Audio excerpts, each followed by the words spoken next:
खुलुमबाय स्टुडियोआव आं उदांस्रि मुसाहारि जमदुवार बियाबाव बिपिएफ आरो बिजेपि दलनि गेदेर खहा जियागुरियाव बिपिएफ आरो बिजेपि दलनि गोबां सोद्रोमाफोरा इउपिपिएल दलोआव हाबदों नंगौ गसाइगाव महकुमानि सिङाव थानाय जियागुरियाव इउपिपिएल दलनि बिसायख'थि फोसावदिं मेलजों लोगोसे बिपिएफ आरो बिजेपि दलनि गोबां सोद्रोमाफोरा इउपिपिएल दलोआव जयेन जादों थारैनो 2025 मायथाइनि बिटिसि बिसायख'थिया जानो थाखाय गेजेराव माखासे सानद दंसै बेखौनो नोजोर बोनानै मोनफ्रोमबो दलनि फोसावदिं मेल खुंनाया गोख्रोङै सोलिगासिनो दं थिग बेबादिनो इउपिपिएल दलोआबो थांनाय मैया गसाइगाव महकुमानि सिङाव थानाय जियागुरि गामियाव इउपिपिएल दलनि बिसायख'थि फोसावदिं मेलजों लोगोसे जयनिं हाबाफारिबो खुंफुंदों मख'जाथावनि बे हाबाफारियाव बिजेपि आरो बिपिएफ दलनि मावथि सुबुंफोरा गावनि दलोखौ नागारनानै इउपिपिएल दलनि आदर्शफोरखौ मोजां मोननानै इउपिपिएल दलोआव हाबदों बे बिसायख'थि फोसावदिं मेल खुंफुंनाय हाबाफारियावनो आलासि महरै जिरन बसुमतारी आरो 4 नं जमदुवार बियाब इउपिपिएल दलनि बिजाथि सरनजित बसुमतारीजों लोगोसे गुबुन गुबुन बिबानाव थानाय गागि दैदेनगिरिफोराबो बाहागो लादों बे बिराद मोजां लक्षणलै देग्लाय जोंना इउपिपिएल हिसाबै दा रायजो राजाफ्रा बिराद हामलायदों दा इउपिपिएलखौहाय मोजां मोनदों बेबायदिनो जों बयजोंबो लोगो लालायदों सावरायलायदों आरो दिनैबो हरनि जेसेबांबो मानगोनां जोंनि दैदेनगिरिफोरजों लानानै आरो बे ओनसोलनि मानसिफोरजों लानानै जों सावरायलायदों दानि फैगोन 22 तारिखनि भटखौ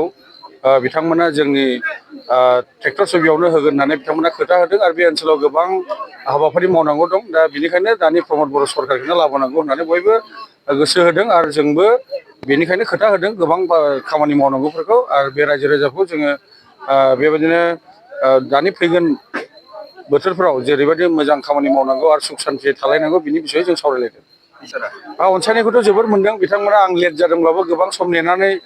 नेबाय थादों आंजों सावरायनो दा बेबायदिनो जोङो सावरायनो मोनबाय दा आंबो गोजोननाय मोनदों आरो बे ओनसोलनि जेसेबां मानसिफोरखौ आं बे धन्यबाद जासिदों दा बेबायदिनो आरो गोबां जायगायाव बेबायदिनो नेलायनानैब्लाबो जों सावरायलायगासिनो दं थारमाने जोंनाव अननाय होदों आरो जोङो दानि अंकआवथ' जों गैयाबाबो 8-9 हाजार डिफारेन्सआव जों देरहागोन आरो बेबायदि फेक्टर गैयालै देग्लाय सिगां थांनाय समफोरा आलादा बोथोरमोन खिन्थु दानि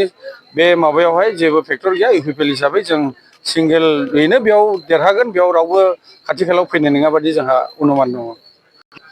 बयखौबो खावलायगोन बे गोजोन थासारिखौ बयबो जों लाखिनांगौ जेरैबायदि जोङो 2020निफ्राय लानानै नैबे बोसोरबायाव जेरैबायदि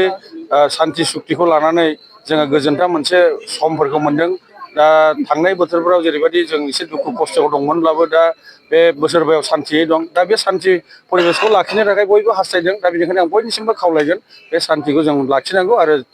फैगोन 22 तारिखआव भटखौ ट्रेक्टरावनो होनांगौ होननानै